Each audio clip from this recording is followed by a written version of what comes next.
سپاره د یو عظیم الشان سورت مبارک چې هغه ته سورۃ النساء وای. د سورۃ النساء ابتدائی آیت اولمبنه منګ اولست. په دې سورت مبارک کې اکثر مسائل هغه دي چې د زنانو سره تعلق ساتي.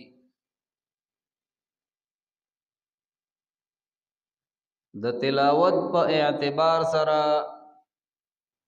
دا مبارک سورت سلورم نمبر دی. سورت فاتحه بیان شوا، سورت بقره بیان شوا، سورت آل عمران بیان شو او په سلورم نمبر کې سورت النساء دی. نزلت بالمدينة المنورة التي شرفها الله تعالى على سائر البلاد. مدینہ منوره کې د دوانو جهانو په سردار محمد رسول الله صلی الله علیه وسلم باندې نازل دی. د هجرت دریم کال روانو، 2 کال پاخه رسول الله مبارک مدینه منوره کې تیر کړیو او دریم کال ابتدائی ورځ شپې وی د هجرت چې دا سورت مبارک نازل شو.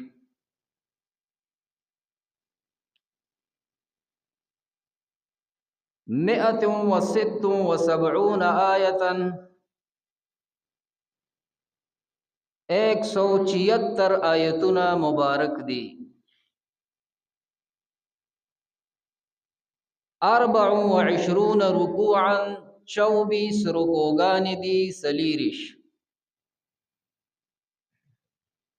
د نزول په اعتبار سره چې کله قرآن مجید نازلې دو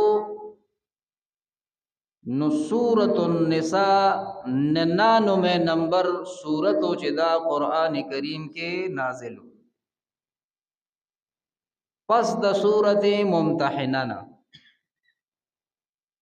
بسم الله الرحمن الرحیم. شروع کوم په نوم د الله پاک جل جلاله سره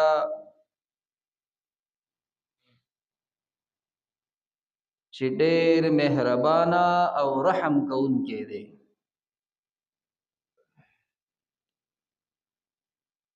د دې وجوهات صرفی، نحوی، ترکیب، فضائل او برکات بیان شوي دي د تسمیه د بسم الله الرحمن الرحیم. شروع د سورت مبارک د دې آیت نه د یا ایها الناس اتقوا ربکم الذی. اے خلقو، اعلان عام دے، خاص نہ دے. اعلان عام کہ اللہ جل جلالہ فرمائی اے خلقو اتقوا ربکم الذی غیرگے دخبل ربنا اغزات خلقکم چتا سوی پیدا کرے من نفس واحدت دیو نفسنا وخلق منها و پیدا اکڑ داغنا زوجها جوڑ داغ وبث منهما خوار اکڑل دے دوارنا. امام سمرقندی رحمت اللہ علیہ لکی چی آدم علیہ السلام و حوا رضی اللہ عنہا دا علیہ السلام یا عام انسانان رجالا کثیرا و نساء سڑی دیر وبث منهما خوار اکڑل دے دوارنا رجالا کثیرا سڑی دیر و نساء و بیبیانے واتقوا الله الذي يريګه د اغا الله نا تساءلون به والارحام چې په خپلو کې غواړی تاسو دا غنا او رشته وپاله. ان الله كان عليكم رقيبا. بشک دی الله جل جلاله پتا سو باندې مهربانا. دا ولنبنی آیت مبارک دے د سورت آل عمران.